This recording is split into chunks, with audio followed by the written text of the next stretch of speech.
Hello बच्चों, कैसे हैं आप लोग।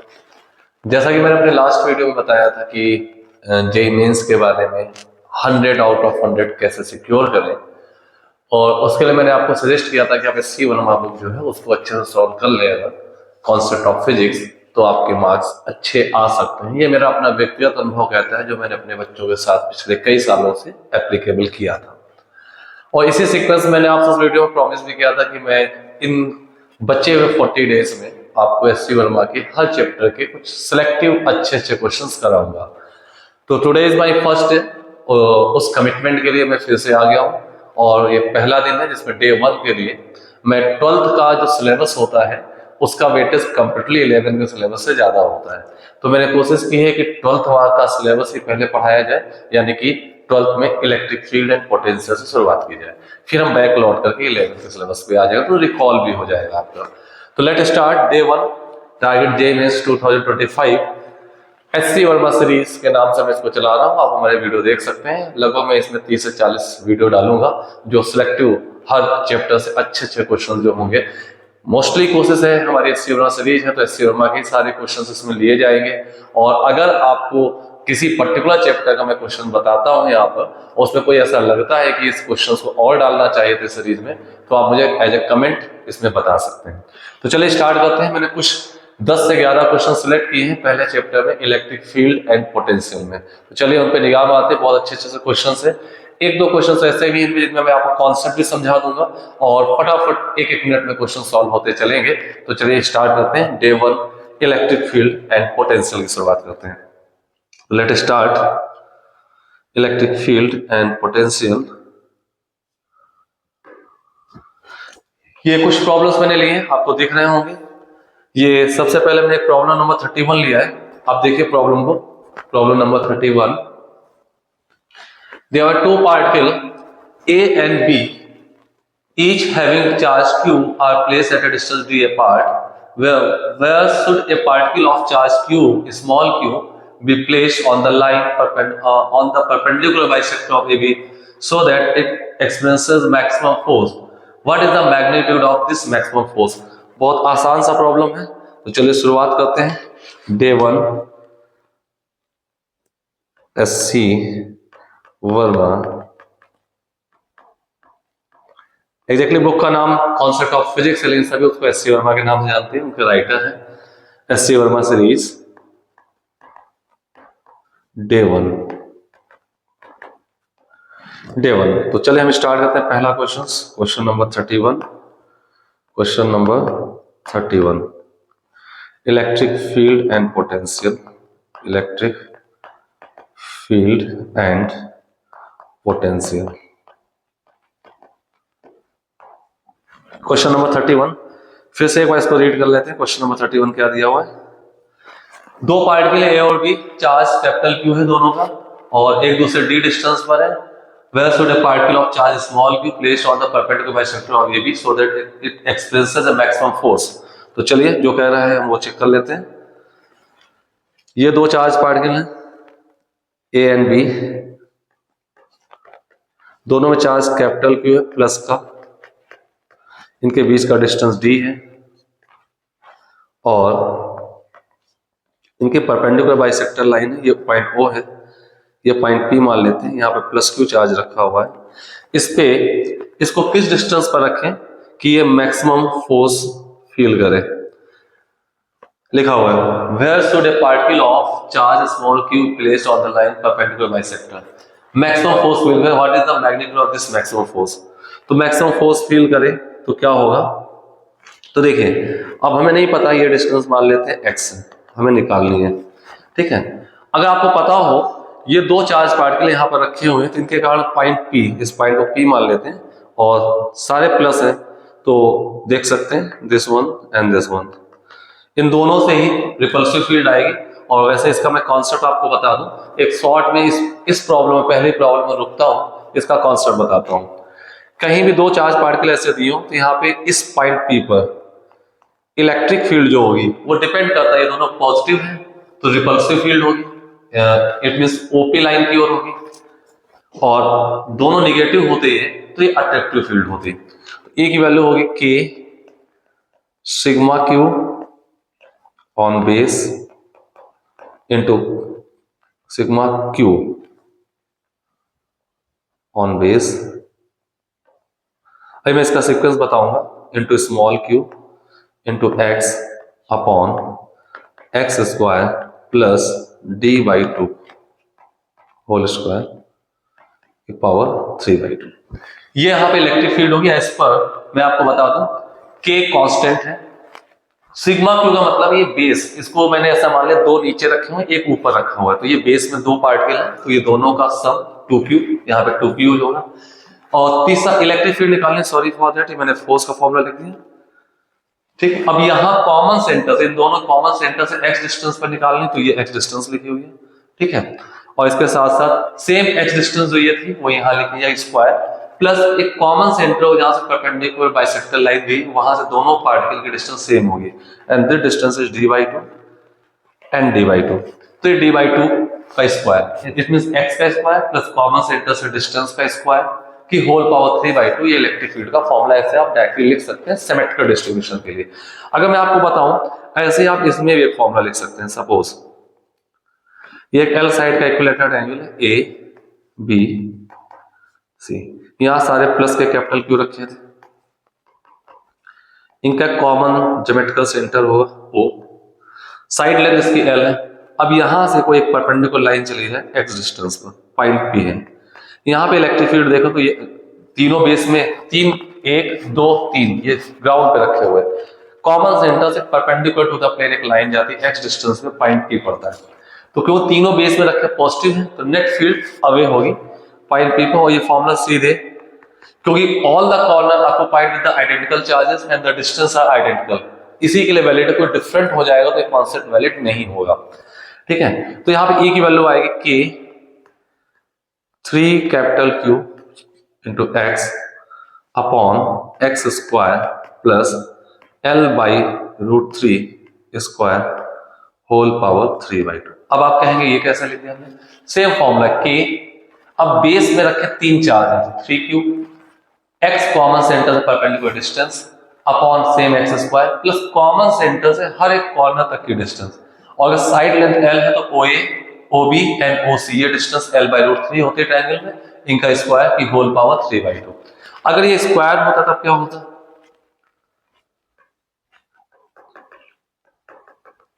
Side length L Q Q Q and Q, इनके कॉमन सेंटर O से x डिस्टेंस पर पॉइंट P होता, तो यहां पर भी इलेक्ट्रिक फील्ड अवे होती, और इस केस में फील्ड का फॉर्मूला होता K बेस में 4 capital Q into x upon x square plus L/√2 square की होल पावर 3/2।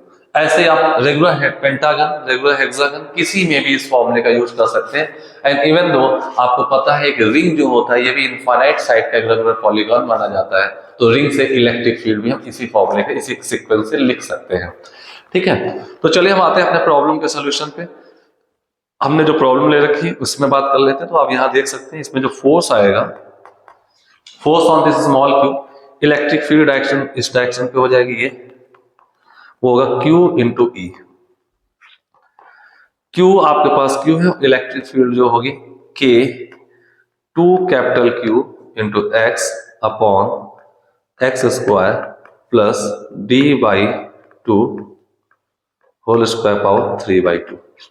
ठीक है, और आपको ये भी कंडीशन पता होनी चाहिए, जब आपने रिंग से या ऐसे केसेस में इलेक्ट्रिक फील्ड पढ़ी, तो इलेक्ट्रिक फील्ड का फॉर्मूला ये है, इसको मैक्सिमा और मिनिमा से लेकर सॉल्व किया जाता है, मैक्सिमम मिनिमा की कंडीशन लगाई जाती है, जो कि एक मैथमेटिकल टूल है।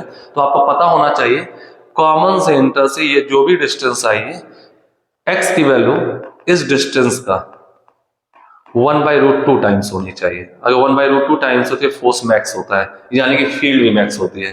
तो आपको ये पता चल गया E और F is max at x equal to D/2√2 हो जाएगा ये। तो ये आपका पहला क्वेश्चन जो इसमें पूछा था उसका आंसर हो जाएगा D/2√2। और इसके साथ साथ मैक्सिमम वैल्यू होती गया, तो मैं आपको बता दूं E max जो होता है मैक्स वैल्यू आएगी क्या? तो आप x की जगह d/2√2 पुट कर दीजिए तो आपको मैक्सिमम वैल्यू मिल जाएगी। और ये कितनी आएगी हम लोग चेक कर लेते हैं। F equal to Q K 2Q into d/2√2, आगे बढ़ जाते हैं, अपॉन x d/2√2 तो d²/8 प्लस 2√2 का स्क्वायर हो जाएगा 8 प्लस d²/4 की होल पावर 3/2। तो अब इसको सॉल्व कर लेंगे, आपको आंसर मिल जाएगा। समय वीडियो बड़ा ना हो इसे मैं इतना ही आंसर लिखकर छोड़ देता हूं, ठीक है। तो इसको आप सॉल्व कर सकते हो, तो पहला प्रॉब्लम आ जाएगा आपका। नेक्स्ट अगले प्रॉब्लम में आते हैं। क्वेश्चन नंबर कौन सा था? सेकेंड मैंने सेम टाइप से मिलता जुलता है 39 नंबर प्रॉब्लम लिया है, ठीक है। Positive charge capital Q is distributed uniformly over the circular ring of radius r. A particle having mass m and a negative charge q. Particle mass m and negative charge q is placed on its axis at a distance x from the center. Find the force on the particle assuming x is very less than capital R. Find the time period of oscillation of the period if it is released from there. अब आप पास एक ring है, capital Q charge फैला हुआ, radius are है, उसकी axis पे एक माइनस क्यू चार्ज रखा है, उसका ऑसिलेशन कुछ कैलकुलेट करना है। तो चलिए स्टार्ट करते हैं। Question number 39। क्वेश्चन नंबर 39 बहुत आसान सा है, ये देखिएगा। एक रिंग है, इस पर टोटल कैपिटल क्यू चार्ज दिया हुआ है, कैपिटल क्यू चार्ज है प्लस का, सेंटर पॉइंट ये O है, इसका रेडियस R है। यहां से x डिस्टेंस पर एक पॉइंट P है, यहाँ पे माइनस का क्यू चार्ज रखा हुआ है। माइनस क्यू चार्ज रखा तो x डिस्टेंस पर आपको पता है एक इलेक्ट्रिक फील्ड आती है, electric field into charge particle का इलेक्ट्रिक फील्ड की डायरेक्शन जो होगी यहाँ पर अवे होगी इस टाइप से, और इलेक्ट्रिक फील्ड अवे होगी पॉजिटिव चार्ज डिस्ट्रीब्यूशन, तो फोर्स इसमें नीचे की ओर लगेगा और ये फोर्स होगा Q इंटू E, फोर्स होगा। तो इस फोर्स की वैल्यू आपके पास आएगी Q into E। Electric field हम इसी केस से करेंगे, जैसे ये फॉर्मूला लिखा था K 4Q लिखा था, तो ऐसे यहाँ पे ढेर सारे छोटे छोटे DQ ऐसे मान लें, और सबका सम जो होगा बेस पे रख के सारे चार्जेस का सम जो होगा वो सिग्मा Q मिल जाएगा। तो जैसे वहां 4 था 3 था, जैसे मैंने ये लिखा है सिग्मा Q, दिस वन, ये फॉर्मूला, ठीक है। तो ऐसे यहाँ पे नीचे सिग्मा Q मतलब Q ही आ जाएगा, Q into x upon root over x square plus R square, sorry root over नहीं हुआ, पावर 3/2 आएगी, पावर 3/2। ये आपके सामने फोर्स आ जाएगा। इतना फोर्स लग रहा है, इस फोर्स को माइनस कर देंगे, बिकॉज डिस्प्लेसमेंट अपवर्ड है तो फोर्स डाउनवर्ड है, माइनस कर देंगे। और क्वेश्चन कह रहा है एक्स बहुत छोटा है कंपेयर टू आर, एक्स अगर आर से बहुत छोटा है तो आप यहाँ पे ऐसा भी लिख सकते हैं। एफ की वैल्यू आपके पास कितनी आ जाएगी? एफ आपके पास आ जाएगा माइनस का के small q capital Q into x multiply में यहाँ लिखा रहेगा, एक्स यहाँ बहुत छोटा है तो इसको टेंडिंग टू 0 कर देंगे, तो यहाँ आर स्क्वायर पावर 3/2, तो ये आर क्यूब बन जाएगा। एफ को मैं एम ए लिख सकता हूँ, एम ए, तो एक्सेलरेशन आ जाएगा minus K small q capital Q x upon M R cube. आप गॉस देखें, ये SHM की कंडीशन आ जाती है, SHM सिंपल हार्मोनिक मोशन की कंडीशन आ जाती है, and this term is compare करें A equal to minus omega square x, तो ओमेगा आपको इधर देख लेते हैं, ओमेगा आपके पास आ जाएगा root over K small cube capital Q upon M R cube, और इसको हम लिखते हैं 2π/t, तो टाइम पीरियड आ जाएगा 2π root over M R cube upon K small cube capital cube, and this is your final result. आप चाहे तो के को हो सकता है आपका आंसर दिया हो एम आर क्यूब, के को 1/4πε0 में टर्न किया गया हो, कन्वर्ट किया गया हो, तो आप उसको देख सकते हैं, तो ये आपका फाइनल आंसर आ जाएगा, ठीक है। चलिए नेक्स्ट प्रॉब्लम की ओर चलते हैं। नेक्स्ट प्रॉब्लम मैंने लिया है यहाँ पे 39 के बाद 40 नंबर। 40 नंबर अपने आप एक अच्छी प्रॉब्लम है। A rod of length L has a total charge q distributed uniformly along its length. It is bent in the shape of the semicircle. Find the magnitude of electric field at the center of curvature of semicircle. L length की rod है, Q charge फैला हुआ है, उसको semi circle में bend कर दिया है। आपको इलेक्ट्रिक फील्ड बतानी है, तो चलिए स्टार्ट करते हैं। Question number 40। Next question number 40। Question number 40। L length की रॉड है, दिस वन, इस टाइप से एल लेंथ की एक रॉड थी, ठीक है। इस पे टोटल चार्ज प्लस क्यू फैला हुआ था, प्लस का क्यू, दिस टाइप से, और इसको एक बेंड कर दिया गया है, this length is L, semi circle form पे। तो कुछ इस टाइप से आप इसको मान लीजिए ऐसे, ये टोटल प्लस क्यू चार्ज फैला हुआ है। अगर मैं बात करूं इसमें लेमडा की, तो लीनियर चार्ज डेंसिटी लेमडा होगा Q by L, uniformly distributed Q by L. अब यहाँ पे एक रिंग जो बना है, सेमी सर्कुलर रिंग, इसकी रेडियस जो आर आएगी वो कैसे आएगी? अब ये रेडियस आर जो है centre point, centre of curvature, ये आपके पास पॉइंट ओ आ जाएगा। अब ये रेडियस आर जो है, तो ये डिस्टेंस टोटल होती है पाई आर, और pi R equal to L, pi R equal to L, तो रेडियस आ जाएगी एल अपॉन पाई। ये रेडियस आ चुकी है। और आपको पता है इस पायलट फील्ड का फॉर्मूला जो होता है, charge density is lambda and this is positive charge density, तो इलेक्ट्रिक फील्ड इज आउटवर्ड। तो E की वैल्यू आपके पास होती है K 2 लैम्डा बाई आर। तो इसमें वैल्यू पुट करते हैं, K की value 1/4 pi epsilon naught 2 by R, और लैम्डा आपके पास है कैपिटल Q बाई L, और R को आप L अपॉन पाई लिख सकते हैं। तो आपके पास आ जाएगा 1/4 pi epsilon naught 2 by R, R को L अपॉन पाई लिख दीजिए, इंटू Q बाई L लिख दीजिए। पाई से पाई कैंसिल हो गया, this answer becomes 2Q upon 4 epsilon not L square. This become your answer, 4 pi epsilon not L square 2Q। This is your answer, electric field. Now the next problem, अगला ले लेते हैं। Next problem मैंने लिया 43 number. 43 है, a wire is bent in the form of regular hexagon and a total charge Q is distributed uniformly on it. What is the electric field at the center?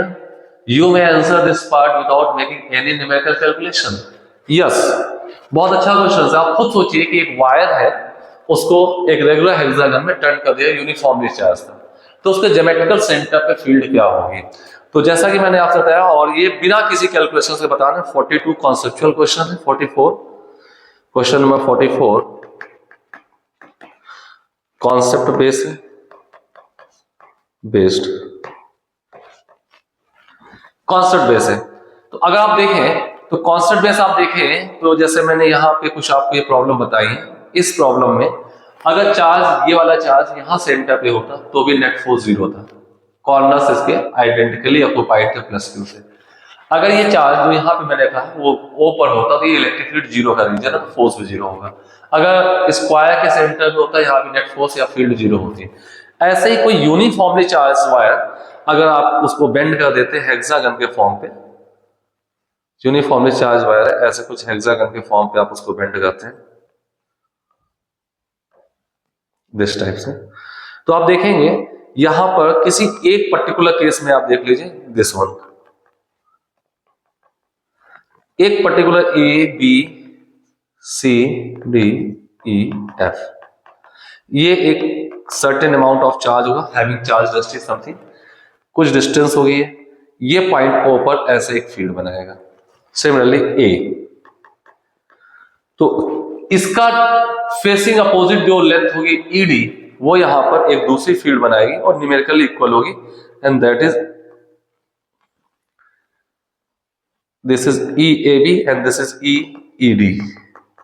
ED part से बनी field है, cancel हो गया। ऐसे ही इसकी field इस type से जाएगी और EF की डाउनवर्ड आ जाएगी, CD की इस टाइप से जाएगी, तो FA की इधर आ जाएगी, सारी फील्ड कैंसिल आउट, तो E नेट आपके पास 0 हो जाएगा, ठीक है। और वैसे मैं आपको बताऊं, जितने भी रेगुलर ज्योमेट्रीज हैं, रेगुलर ज्योमेट्रीज में कॉर्नर से ऑक्युपाई कर दिया जाए आइडेंटिकल चार्ज से, या पूरा वायर से ही उस रेगुलर ज्योमेट्री को बनाया जाए सेम चार्ज डेंसिटी के वायर से, तो उन सारे केसेस में उनका जो ज्योमेट्रिकल सेंटर होता है वो जीरो इलेक्ट्रिक फील्ड का रीजन होता है, और इसी कारण से यहाँ पर भी नेट फील्ड जीरो आ रही है, आपको याद भी रखना है। ठीक है, बहुत अच्छा क्वेश्चन था, question number 44। Now the next is, next problem मैंने लिया है 51। बहुत अच्छा प्रॉब्लम है, पढ़े जा ध्यान से। A block of mass m and having a charge q is placed on a smooth horizontal table and it is connected to a wall through a unstretched spring of spring constant k as shown in figure. Horizontal electric field E parallel to the spring is switched on. Find the amplitude of the resulting SHM of the block. Block के resulting SHM का amplitude निकालना है। ये diagram आपके सामने है, चलिए start करते हैं, इसी डायग्राम को ले लेते हैं।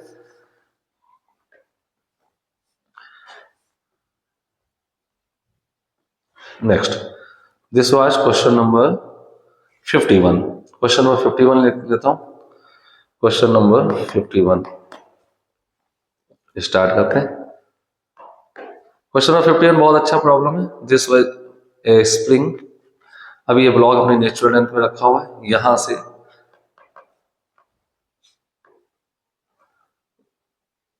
मास m है, चार्ज प्लस q है, फोर्स कांस्टेंट k है, एक इस साइड एक इलेक्ट्रिक फील्ड स्विच ऑन कर दी जाती है। ठीक है, इलेक्ट्रिक फील्ड स्विच ऑन कर दी जाती है। तो देखिए आपसे क्या क्या पूछा है, space constant k, a horizontal electric field E parallel to spring switch on, find the amplitude of resulting SHM of the block.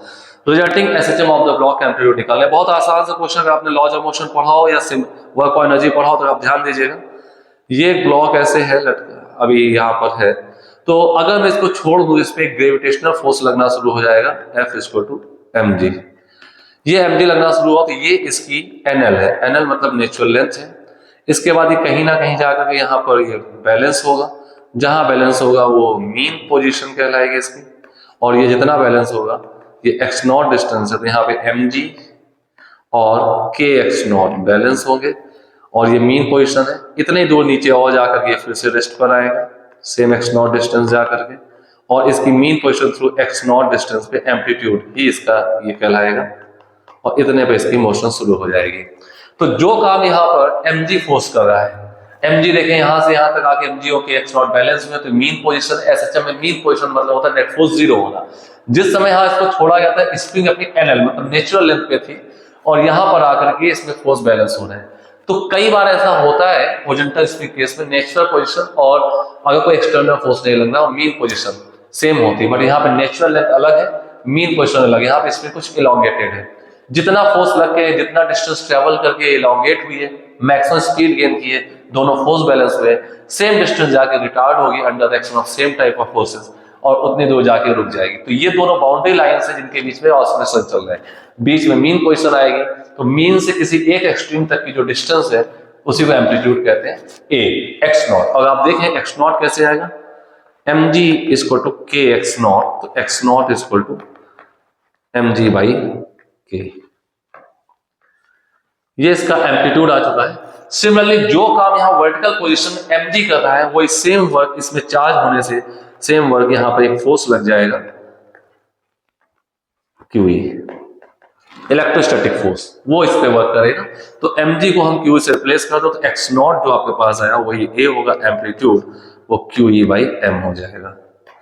अब ये तो इसका एम्पलीट्यूड हो गया। रही बात टाइम पीरियड ऑफ ऑसिलेशन की, तो स्प्रिंग का time period of oscillation gravity independent होता है, किसी एक्सटर्नल फोर्स इंडिपेंडेंट होता है, इसलिए यहाँ भी टाइम पीरियड में कोई चेंज नहीं आएगा। ये बहुत एक इंपॉर्टेंट पॉइंट है, ये 2π√m/k ही बना रहेगा, इसमें कोई चेंज नहीं आने वाला, चाहे ये केस हो या स्प्रिंग का ग्रेविटी का केस हो। ठीक है, अब यहाँ पे इसको कह सकते हैं इसकी NL थी सेम टाइप से, और कुछ दूर जाकर के यहाँ पर ये ब्लॉक रुक जाएगा। रुकेगा क्या मतलब मीन पोजीशन आएगी mp, ये डिस्टेंस x0 है, इस समय इसमें एक फोर्स QE लग रहा होगा, और ये kx0 होगा। इन दोनों को बैलेंस कर दीजिए, आपके पास इलॉन्गेशन आ जाए। बहुत आसान सी क्वेश्चन है, लेकिन मैं हर क्वेश्चन पे कुछ थोड़ा कॉन्सेप्ट भी डिलीवर करते चल रहा हूँ, जिससे कि आपको कॉन्सेप्ट भी स्ट्रॉन्ग हो जाए। चलिए आते हैं नेक्स्ट प्रॉब्लम पे। Next problem is 52 number problem है, बहुत अच्छी प्रॉब्लम है, देखिएगा ध्यान से। A block of mass and containing a net positive charge Q is placed on the smooth horizontal table which terminates in a vertical wall as shown in figure. ये table smooth है। The distance of the block from the wall is d A horizontal electric field E toward the right is switched on, assuming elastic collision. Find the time period of resulting oscillation. Tree motion. Is it a simple harmonic motion? क्या ये simple harmonic motion है? कहीं कोई spring involve नहीं है, एक D distance पे Q charge particle M मास पे ब्लॉक रखा हुआ है, एक horizontal electric field switch on कर दी जाती है, आगे फ्लोर एक वर्टिकल वॉल में टर्मिनेट हो जाता है और ये वॉल के साथ कोलाइड करेगा, कोलाइड करके लौट कर आएगा, फिर यहीं आकर रुकेगा एंड सो ऑन। इस प्रोसेस में इसकी मोशन चेक करनी है। तो पहली बात तो मैं आपको कंफर्म हूं, तो मैकेनिज्म समझ लीजिए। ये charge particle electric field switch on होगी, रेस्ट से मोशन स्टार्ट होगा, धीरे धीरे इलेक्ट्रिक फील्ड को एक्सेलरेट करेगी, यानी कि मोशन एक्सेलरेशन से स्टार्ट होगी। एक्सेलरेट होते होते कुछ वेलोसिटी आ जाएगी, ये यहाँ पर आकर टकराएगा, जिस वेलोसिटी टकराए उसी वेलोसिटी से वापस हो जाएगा। तो यहां से लेकर फॉरवर्ड मोशन जो इसकी राइट साइड मोशन रही है वो एक्सेलरेटेड रही है, इलेक्ट्रिक फील्ड ऑफ फोर्स को सपोर्ट करता रहा। अब ये पार्टिकल पीछे आएगा सेम वेलोसिटी से, इलेक्ट्रिक फील्ड उसका अपोज करेगी, फोर्स सेम डायरेक्शन पे लगेगा, राइट। जितनी दूर चल गई एक्सेलरेट होकर वेलोसिटी गेन किया था, इलास्टिक कोलिजन से वही सेम वेलोसिटी रिवर्स मिल जाएगी, सेम डिस्टेंस यहीं पर आके रुक जाएगा। तो लगातार इसके पास ऐसे मोशन चलती रहेगी, ठीक है। ये एक ऑसिलेटरी टाइप की मोशन हो सकती है, पीरियोडिक मोशन है, रेगुलर इंटरवल ऑफ टाइम पे अपनी मोशन को रिपीट कर रहा है, बट ये एसएचएम नहीं है क्योंकि फोर्स और डिस्प्लेसमेंट सेम डायरेक्शन पे नहीं है और कोई मीन पोजीशन इसकी डिफाइंड नहीं हुई। तो ये एक पीरियोडिक मोशन हो सकती है but it is not SHM, क्योंकि यहाँ पर force directly proportional to negative of displacement नहीं है। बॉडी का डिस्प्लेसमेंट भी राइट होगा, फोर्स भी राइट लग रहा है, ये एसएचएम की मैंडेटरी कंडीशन को सेटिस्फाइड नहीं करता। अब चलिए चेक कर लेते इसका टाइम पीरियड क्या होगा। तो रीजन समझ में आ गया कि ये पीरियोडिक मोशन है, एसएचएम नहीं है। अब चलिए इसको सॉल्व कर लेते हैं। क्वेश्चन नंबर कौन सा था ये? This was question number 52। Question number 52 में आप देखेंगे कि क्यू चार्ज पार्टिकल है, यहां से वॉल से डी डिस्टेंस पे दिया हुआ है, रखा हुआ है, डी डिस्टेंस रखा है, तो इसको जाने में जो टाइम लगेगा, बिल्कुल जस्ट लाइक इसको आप रिवर्स मान लें तो कोई ब्लॉक ऊपर से ग्रेविटी छोड़ा गया, तो जो काम वहां पे ग्रेविटी एमजी लाके नीचे करेगी, इलास्टिक कोलिजन में उतने टाइम पे ऊपर लौट जाएगा, सेम हाइट तक जाएगा, सेम वर्क यहाँ पे इलेक्ट्रोस्टैटिक फोर्स करेगी, फोर्स क्यू ही लग रहा है इसमें उस सरफेस है। अब इसमें फोर्स क्यू लग रहा है, इसका एक्सेलरेशन जो आएगा वो क्यू ई बाई एम होगा। कितने एक्सेलरेशन से चल रही, इनिशियल वेलोसिटी यू 0 होगी। आप इक्वेशन लगा सकते हैं S equal to u t plus half a t square. S इसका मतलब डी हो गया, यू टी 0 है प्लस हाफ ए है q E by m into t square. तो टी आपके पास आ जाएगा 2dm अपॉन क्यू ई करोड़। इतना टाइम इसको लगा है, ठीक है। ये आपको A टू B जाने में लगा है, A टू B, तो B टू A लौट के आने में भी इसको सेम टाइम लगेगा, तो B टू A लौट के आने पर भी सेम टाइम लगेगा जो T ऊपर दिया हुआ है। तो आपका total time period of periodic motion जो हो जाएगा ट्वाइस ऑफ दिस T जो ये लिखा हुआ है, ये T का twice, that become your answer. ये सिर्फ मैंने जाने का टाइम लगाया और आपको ग्रेविटी में पता है टाइम ऑफ एसेंट और टाइम ऑफ डिस्टेंस सेम होते हैं under the action of same kind of forces. तो पहले इस फोर्स ने सपोर्ट किया, ग्रेविटी डाउनवर्ड आते सपोर्ट करती है, फिर इसी फोर्स ने अपोज किया, ग्रेविटी अपवर्ड आने पे अपोज करती है।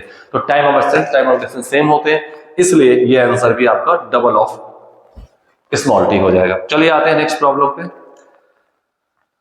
नेक्स्ट प्रॉब्लम इज, अब मैंने क्वेश्चन नंबर 62 ले रखा है, इसमें भी दो पार्ट दिए हैं। क्वेश्चन नंबर 62 ये बहुत इंपॉर्टेंट क्वेश्चंस में से है। आप देख रहे हैं सम इक्विपोटेंशियल सरफेस। इक्विपोटेंशियल सरफेस क्या होते हैं? जिनके सारे पॉइंट का पोटेंशियल सेम होता है। कोई भी दो इक्विपोटेंशियल सरफेस एक दूसरे को इंटरसेक्ट नहीं करते हैं। इक्विपोटेंशियल सरफेस हमेशा इलेक्ट्रिक फील्ड के परपेंडिकुलर होते हैं, यानी electric field lies always normal to the equipotential surface. ये कुछ प्रॉपर्टी है। और इक्विपोटेंशियल सरफेस में एक पॉइंट से दूसरे पॉइंट तक, पर्टिकुलर इक्विपोटेंशियल सरफेस में एक पॉइंट से दूसरे पॉइंट तक ले जाने में किसी भी चार्ज पार्टिकल को कोई भी वर्क नहीं करना पड़ता, तो वर्क का फॉर्मूला होता है Q इंटू डेल्टा वी, और पर्टिकुलर सरफेस में डेल्टा वी 0 आएगा। तो ये कुछ प्रॉपर्टी थी जो मैंने शॉर्ट में आपके सामने एक्सप्लेन कर दी है। चलिए आगे बढ़ते हैं। Equipotential surface solar figure, what can you say about the magnitude and the direction of the electric field?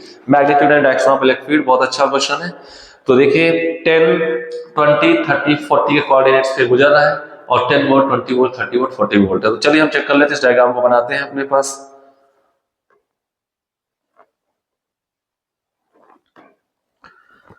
This was question number 62 I think, yes 62 question number था ये। क्वेश्चन नंबर 62, इसको सॉल्व करते हैं। ये आपके पास पोटेंशियल के कुछ graph रहे होंगे। दिस वन इज 10, 20, 30, 40, इस टाइप से। This coordinate is 10, this is 20, this is 30, this is 40। ये डिस्टेंस x सेंटीमीटर पे, और ये 10 वोल्ट का है, ये 20 वोल्ट का इक्विपोटेंशियल सरफेस है। ये सरफेस कुछ ऐसे जा रही है, प्लेन होगी, देखिए इस टाइप से, ये लाइन से दिख रहा है, ऐसे प्लेन होगा, एक प्लेन ऐसे होगा, एक प्लेन ऐसे होगा, ये कई प्लेन एक दूसरे पैरेलल जा रहे हैं। This is 30 volt, this is 40 volt, ठीक है। और ये एक्स और वाई कोऑर्डिनेट रहे होंगे, यस वाई सेंटीमीटर और एक्स है, एक्स और वाई कोऑर्डिनेट है, एक्सेस है, ठीक है। अब गौर देखिए सेंटीमीटर में दिया हुआ है, सेंटीमीटर। आपको पहले तो पता होना चाहिए the same direction of electric field potential always decreases. Electric field same direction में पोटेंशियल में सर डिक्रीज होता है, और electric field the direction of electric field is always normal means perpendicular to the equipotential surface. ये दो point मैंने आपको बताए हैं। तो चलिए यहाँ पे इलेक्ट्रिक फील्ड की एक्सपेक्टेड डायरेक्शन बना लेते हैं, क्या हो सकती है। तो गौर से देखिएगा, अगर मैं यहाँ पे इस किसी भी एक पर्टिकुलर लाइन के परपेंडिकुलर एक लाइन ड्रॉ कर दूं ऐसे, तो सबके परपेंडिकुलर होगी, क्योंकि सारे सरफेस एक दूसरे के पैरेलल है। तो किसी एक के परपेंडिकुलर लाइन वो सबके परपेंडिकुलर होगी, हर जगह 90 डिग्री बन रहा है। This one, this one, this one, ये हर जगह 90 डिग्री बन रहा है। तो इसी लाइन पर इलेक्ट्रिक फील्ड होगी। अब टुवर्ड दिस डायरेक्शन और टुवर्ड दिस डायरेक्शन कैसे पता चलेगा? तो कॉन्सेप्ट कहता है कि in the same direction of electric field potential always decreases by the definition of potential gradient. तो आप देख रहे हैं इलेक्ट्रिक फील्ड डायरेक्शन कुछ ऐसी ही होनी चाहिए। This one should be the direction of electric field, ये इलेक्ट्रिक फील्ड की अपनी डायरेक्शन होनी चाहिए, राइट। अब आपके पास यहाँ पे साथ कुछ एंगल भी दिया था, मैंने ध्यान नहीं दिया है। क्वेश्चन पे देखिए एंगल बना होगा, दिस एंगल इज 30 डिग्री, तो मैं एंगल भी बना लेता हूं, दिस एंगल इज 30 डिग्री। ये एंगल 30, सारे एंगल 30 को एक दूसरे के पैरेलल 30 डिग्री है। If this angle is 30 degree then this is 60 degree. अब आप देखेंगे अगर मैं 3 पॉइंट यहां सिलेक्ट करूं, this one and this one, तो E की वैल्यू, E का जो मैग्नीट्यूड होता है, magnitude potential difference upon distance होता है, पोटेंशियल डिफरेंस अपॉन डिस्टेंस। तो पोटेंशियल डिफरेंस आप इन 2 पॉइंट से, इन 3 पॉइंट से लेके ट्रायंगल ले लें, तो डिस्टेंस आपकी ये कितनी आएगी, ये इन दो इक्विपोटेंशियल सरफेस बीच का डिस्टेंस, यही फॉर्मूले में डेल्टा एक्स यूज होगा। रही बात डेल्टा वी की, तो डेल्टा वी 20 - 10 वोल्ट है। देखिए इसका पोटेंशियल 20 वोल्ट है, इसका पोटेंशियल 10 वोल्ट है, डेल्टा वी हमने लिख दिया है। डेल्टा एक्स क्या लिखा जाएगा, डेल्टा एक्स। तो डेल्टा एक्स आप ट्रायंगल से निकाल सकते हैं। अगर आप देखेंगे तो डेल्टा एक्स आपके पास आएगा, डेल्टा एक्स इक्वल टू, ये आपको निकालना है। आप 60 डिग्री के लिए बेस है और ये हाइपोटेन्यूज है, यहाँ से देखें तो ये डिस्टेंस 10 से लेकर 20 सेंटीमीटर है।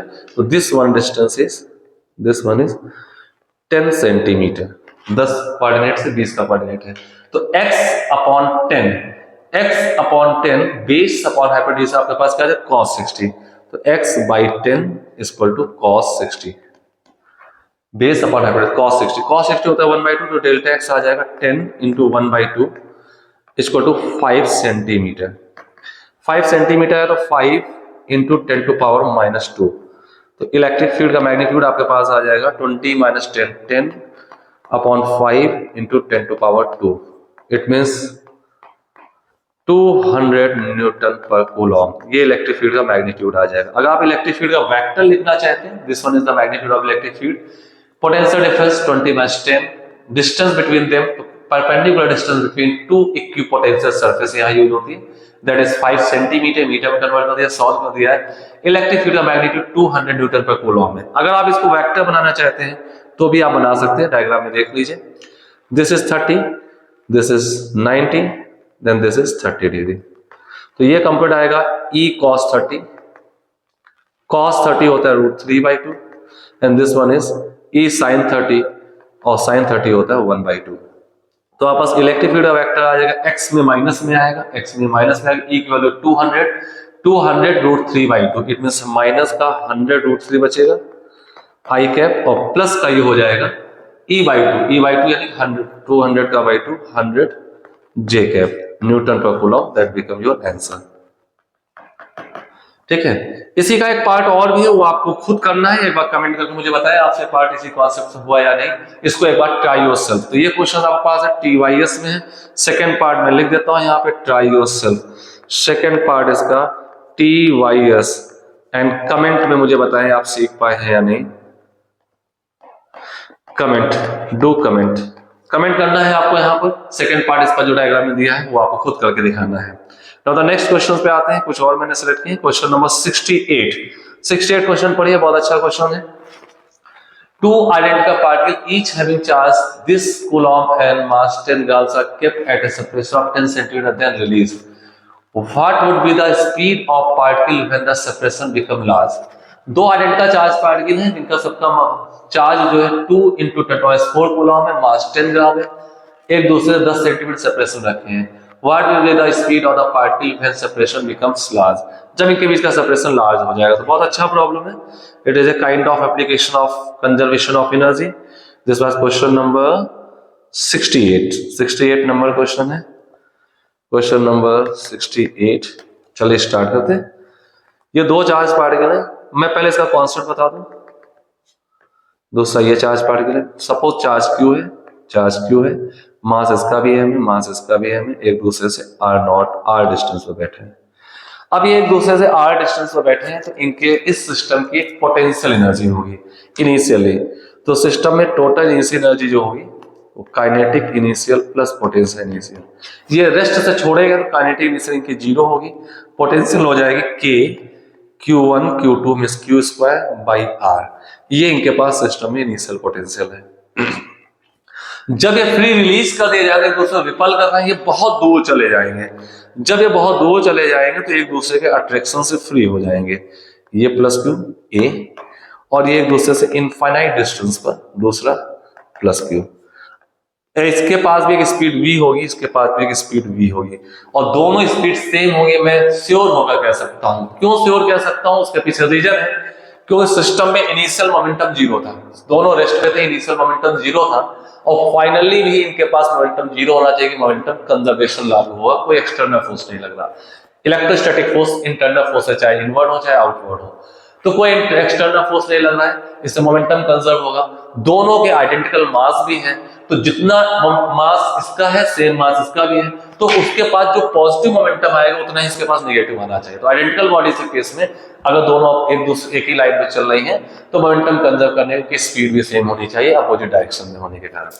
तो जो स्पीड इसकी वो स्पीड इसकी है। अब इनफाइनाइट डिस्टेंस पर तो फाइनल एनर्जी की क्या होगी?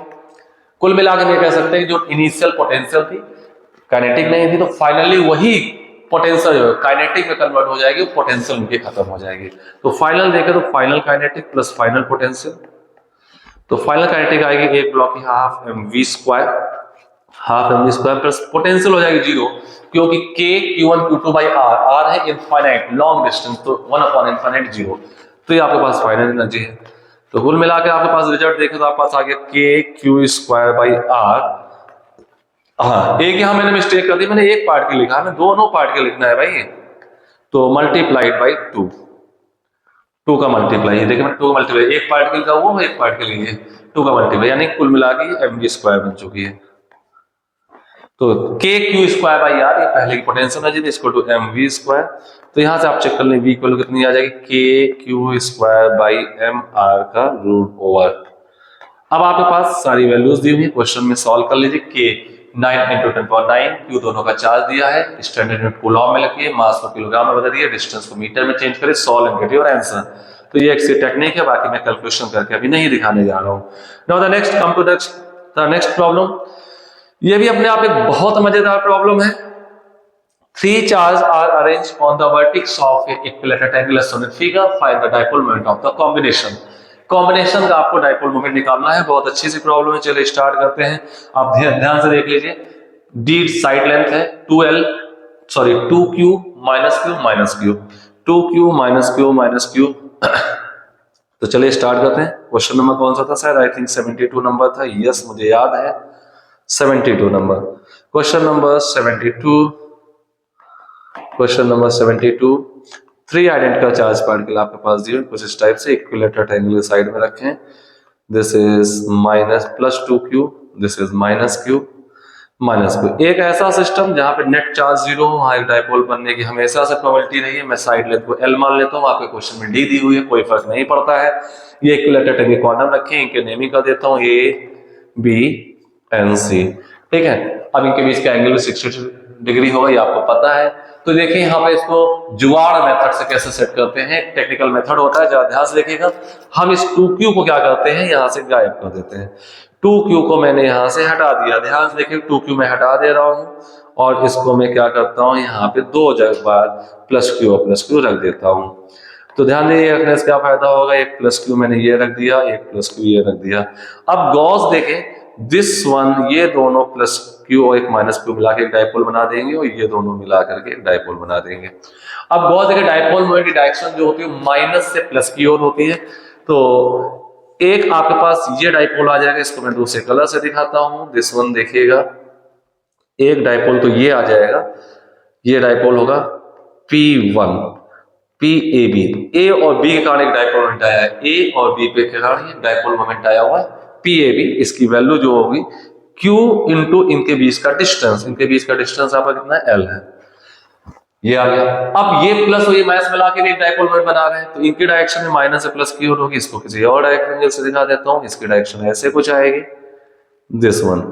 और ये जो डायरेक्शन आपके पास आ रही है, ये PAC है, ए और सी से डायपोल मोमेंट, इसकी वैल्यू भी Q इंटू L ही होगी। अब ये दो डायपोल मोमेंट बन चुके हैं, इनके बीच का ये एंगल जो है एक्सटीरियर एंगल 60 डिग्री होगा।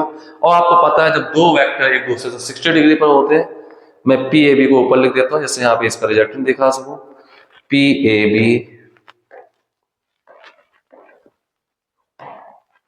की वैल्यू थी Q इंटू L। अब ये दो डायपोल Q इंटू L एक दूसरे 60 डिग्री पर है, तो इनका रिजल्टेंट जो निकल कर आएगा, वो रिजल्टेंट आपके पास होगा दिस वन। ये एंगल बाइसेक्ट करते हो जाएगा 30 डिग्री पर होगा, और ये आप पास होगा Q इंटू L इंटू √3। जब भी दो वेक्टर एक दूसरे 60 डिग्री पर होते हैं, इक्वल वेक्टर, तो उनका रिजल्टेंट एंगल बाइसेक्ट करते हुए 30 डिग्री पर √3 types of any one vector होता है। तो Q L इंटू √3 ये आपका आंसर हो जाएगा। हाँ, अगर इसको आपको वेक्टर फॉर्म में पूछा जाए, तो ये वेक्टर आ चुका है, तो वेक्टर में आप इसको इधर cos 60 इधर sin 30 करके सॉल्व कर सकते हैं। तो गेट योर आंसर, ये आपके पास आंसर आ जाएगा 72 के बाद हम आते हैं नेक्स्ट प्रॉब्लम पे अपनी, ठीक है। शायद हो सकता है वेक्टर में दिया तो आप कन्वर्ट कर लीजिएगा। इसके बाद आते हैं हम 73 नंबर पे, find the magnitude of electric field at the point P in the configuration shown in figure, D is very very greater than E। इस कॉन्फ़िगरेशन में तीन कॉन्फ़िगरेशन दिए हैं, यहाँ पे आपको इलेक्ट्रिक फील्ड पता करनी है। तो इसको मैं ऐसे बता देता हूँ, थिंक विदाउट कैलकुलेशन से। Q चार्ज से D डिस्टेंस इलेक्ट्रिक फील्ड होगी KQ/D², पहला आंसर अपवर्ड। अब आप गौर देखें, यहाँ एक माइनस क्यू चार्ज है, प्लस क्यू चार्ज है, बीच का डिस्टेंस ये A है और ये डिस्टेंस D है। यहाँ पर आपको फील्ड पूछी, तो गौर देखें माइनस क्यू प्लस क्यू मिलाकर के एक डायपोल बन जाता है, और डायपोल की डायपोल लेंथ आपका जो 2L हुआ करती है वो 2A है। तो अब यहाँ पर अगर फील्ड देखना चाहिए, डिस्टेंस D है, तो आपको डायपोल के परपेंडिकुलर बाइसेक्टर पे एक इलेक्ट्रिक फील्ड आती है, इसका dipole moment vector minus Q से प्लस क्यू की ओर होगा, तो इसकी इलेक्ट्रिक फील्ड एंटी पैरेलल होती है, तो एंटी पैरेलल हो जाए कुछ ये डायरेक्शन इलेक्ट्रिक फील्ड की यहाँ पर आने वाली है, ये ध्यान रखिए, ठीक है। अब इसकी वैल्यू होती ऑन द बाइसेक्टर होती KP/R3, ठीक है। मैं डायग्राम भी बना देता हूँ, चलिए वो ज्यादा बेटर होगा आपको समझने के लिए। तो क्वेश्चन नंबर कौन सा था मेरा, ये दिस वाज 73। मैं तीनों केस दिखाता हूं। 73 क्वेश्चन नंबर 73, पहला केस आपके पास है, इस पॉइंट P पर ये डिस्टेंस D है, प्लस Q चार्ज रखा हुआ है, D डिस्टेंस है, इलेक्ट्रिक फील्ड हो जाएगी KQ/D², पहला आंसर हो जाएगा। दूसरा केस देखता हूं, सेकेंड केस, ये आपके पास पॉइंट P है, and this is distance A, this is A, and this is plus Q. I think minus plus देख लेता हूँ क्या था, हाँ this is minus Q, that is plus Q, this is plus Q and this is minus Q, ये minus Q था, ठीक है। तो डायपोल के परपेंडिकुलर बाइसेक्टर पर एक पैरेलल लाइन पर इलेक्ट्रिक फील्ड वैल्यू ये इधर आएगी, डायरेक्शन मैग्नीट्यूड होगा KP/R3, are cube, distance D होती है तो आर क्यूब मतलब डी क्यूब बन जाएगा। अब पी की वैल्यू यहाँ पर आपके पास आ जाएगी क्यू इंटू एल, ये मैग्नीट्यूड एल का क्यू इंटू 2l होता है और 2l मतलब 2a हो जाएगा, सॉरी फॉर दैट, ये 2a हो जाएगा। ठीक है, पी को यहाँ डाल दीजिए, मैग्नीट्यूड ये है, डायरेक्शन आपके पास ये। थर्ड केस इसका जो दिया हुआ है, थर्ड केस में साइज से डाइपोल के साथ यहाँ बीच में इन्होंने एक चार्ज और रख दिया है, बीच में एक प्लस क्यू चार्ज और रख दिया है। तो बीच में एक प्लस क्यू चार्ज का मतलब है, आप रोज देखेंगे पहले और दूसरे केस की, जो पहले और दूसरे केस की आपने जो फील्ड निकाली ये और ये, अब ये दोनों का कॉम्बिनेशन ये है, तो यहाँ पे नेट फील्ड जो इसकी मिली थी ये और इस वाले के ऊपर दोनों यहाँ वेक्टर सम के साथ मिल जाएंगे। तो चलिए मैं अगला डायग्राम दिखा देता हूँ। तो अगर थर्ड केस में आपके पास ऐसे है, this one A, this one A, this one minus Q, this one plus Q, and ये इसके डाइपोल मोमेंट की डायरेक्शन थी, तो इसे इलेक्ट्रिक फील्ड उसका अपोजिट मिली है, ये डिस्टेंस डी है। तो एक फील्ड आएगी E1 जो कि आ जाएगी के पी बाई डी क्यूब, और दूसरी फील्ड जो पॉइंट चार्ज यहाँ पे एक प्लस क्यू और एक्स्ट्रा लगा दिया गया है, इस पॉइंट क्यू चार्ज से एक फील्ड और आ जाएगी और फील्ड की डायरेक्शन होगी ये E2 जो कि के क्यू बाई डी स्क्वायर, और ये दोनों के पास साथ इनका रिजल्टेंट एक इधर कुछ आएगा, इसको सॉल्व कर लेंगे, वेक्टर सॉल्व करना आपको पता होना चाहिए। तो आपके पास एक नेट फील्ड आ जाएगी। चले आते हैं नेक्स्ट प्रॉब्लम में, next and last I think, yes. अब ध्यान देखिए इस प्रॉब्लम को, देखिएगा, two particle carrying charge minus q plus q and having equal masses m, each are fixed at the end of a light rod of length a। दो charge particle, एक minus Q एक plus Q है, दोनों का mass equal है, m है, fix end of A light rod of length a to form a dipole. The rod is clamped at one end and is placed in the uniform electric field E with the axis of the dipole along the electric field. Axis of dipole along the electric field. The rod is slightly tilted and then released. Neglect cavity. Then find the time period of small oscillation. बहुत बढ़िया question है। चलिए question को दिखाते हैं क्या करना है। This is question number I think 73. This is question number 73, yes, and this is the last question of, and total chapter में 74 क्वेश्चन दिए जिनमें से मैंने 10-11 क्वेश्चन सेलेक्ट किए थे। तो क्वेश्चन नंबर 73 है ये, देखते हैं क्वेश्चन नंबर 73। क्वेश्चन नंबर 73 बहुत इंपॉर्टेंट है, तो जरा ध्यान देखें। आपके पास एक रॉड है, रॉड, लाइट रॉड, रॉड का अपना मास है नहीं, एक इसका मास m है, इसका मास m है, ठीक है, और दोनों पे शायद एक में plus Q charge minus Q charge दिया गया है, एक में प्लस क्यू चार्ज दिया गया है, और इसको यहाँ पर क्लैम्प भी कर दिया गया इस टाइप से, ऐसे करके इसको क्लैम्प भी कर दिया गया है। तो मैंने इसको क्लैम्प कर दिया, राइट। अब यहाँ पर एक यूनिफॉर्म इलेक्ट्रिक फील्ड लगा दी गई है, तो चलिए इलेक्ट्रिक फील्ड भी लगा देते हैं, यूनिफॉर्म इलेक्ट्रिक फील्ड है ऐसे, ठीक है। तो इसका डाइपोल मोमेंट वेक्टर जो होगा वो इसी तरफ होगा, P हो जाएगा any1 charge Q into L, इस टाइप से। अब इस रॉड को हम थोड़ा सा टिल्ट करके छोड़ते हैं, तो P को मैं ऊपर लिख दूं, ज्यादा बेटर रहेगा, नीचे से डायग्राम दिखा दूंगा। P की वैल्यू Q इंटू L हो जाएगी, L is the length of the rod. अब इसको मैं थोड़ा सा टिल्ट कर दूं, टिल्ट करके छोड़ दूं तो क्या चेंजेस आएंगे वो देख लेते हैं। हल्का सा मैं इसको ऐसे करूं, इस टाइप से, ये प्लस क्यू मैंने ऐसे किया, suppose this is angle theta, मैंने क्लॉकवाइज सेंस में घुमाया रखा है ऐसे, दिस वन थीटा एंगल किया। तो अब इस समय देखें, इस पे ये QE फोर्स तो लग ही रहा होगा, पॉजिटिव चार्ज है, प्लस का Q चार्ज, QE फोर्स लग रहा होगा। इस पे जो फोर्स लग रहा है माइनस Q पे इलेक्ट्रिक फील्ड E से, ये इलेक्ट्रिक फील्ड E है, तो वो फोर्स हिंज फोर्स से बैलेंस हो जा रहे होंगे। ये QE फोर्स लग रहा होगा, तो QE about this hinge point एक टॉर्क बनाएगा। ये कितना टॉर्क बनाएगा वो चेक करना है। तो हिंज पॉइंट के अबाउट ये QE क्या टॉर्क बनाएगा। अब जैसे इसको छोड़ेंगे तो बहुत देखेंगे, हिंज पॉइंट अबाउट QE का टॉर्क देखें तो इस टाइप से हम देख सकते हैं, इधर ऐसे ये लेंथ L है और इसकी तरफ आ रहे हैं, तो ये एक टॉर्क बनेगा और टॉर्क वैल्यू होगी R क्रॉस F। तो आप गौर देखें तो ये डायरेक्शन भी थीटा एंगल पर होगी, तो टॉर्क की वैल्यू जो आ जाएगी R इंटू F। R का मतलब ये डिस्टेंस L हो जाएगी, अबाउट पॉइंट O में हिंज पॉइंट निकालो, हिंज को O मान लो, O पॉइंट के अबाउट, तो R मीन्स L और F means QE, R means L, F means QE, और ये माइनस साइन के साथ कर दो, क्यों? क्योंकि आप डिस्प्लेस ऐसे कर रहे हो क्लॉकवाइज और टॉर्क लग रहा है anti clockwise. L into QE torque हो गया, और टॉर्क हम क्या लिख सकते हैं, I into alpha. I about point O into alpha is equal to minus L into QE, minus L into Q. अब I about point O, तो ये मास तो यहीं पे रखा हुआ है, इस पे कोई फर्क पड़ा ही नहीं, ठीक है।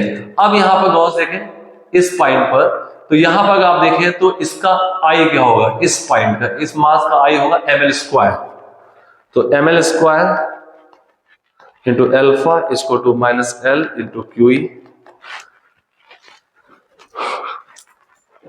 इतनी बात समझ में आ गई, राइट।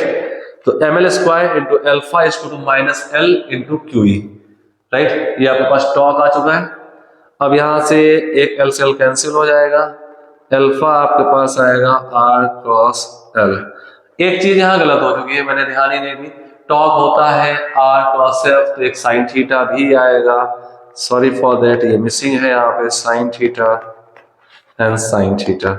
मैंने ध्यान दिया talk L R cross F होता तो आर एफ साइन थीटा, यहाँ पे परपेंडिकुलर तो है नहीं, थीटा आएगा साइन थीटा हो जाएगा, एल से एल कैंसिल हो गया, तो एल्फा आएगा q E upon m L into बहुत स्मॉल डिस्प्लेसमेंट साइन थीटा को, स्मॉल डिस्प्लेसमेंट के लिए साइन थीटा को नियरली इक्वल टू थीटा ले सकते हैं, sine theta nearly equal to theta, theta is small, ठीक है। और ये माइनस साइन के साथ, अब गौर देखिए एंगुलर सिस्टम की कंडीशन हो चुकी है, तो alpha is equal to minus omega square theta, यहाँ से प्रूफ हो गया, ओमेगा की वैल्यू आ जाएगी root over q E by m L, इसको 2 पाई बाई टी कर देंगे, तो टी की वैल्यू आ जाएगी 2 pi root over m L upon q E, and finally ये प्रॉब्लम कंप्लीट हो जाती है।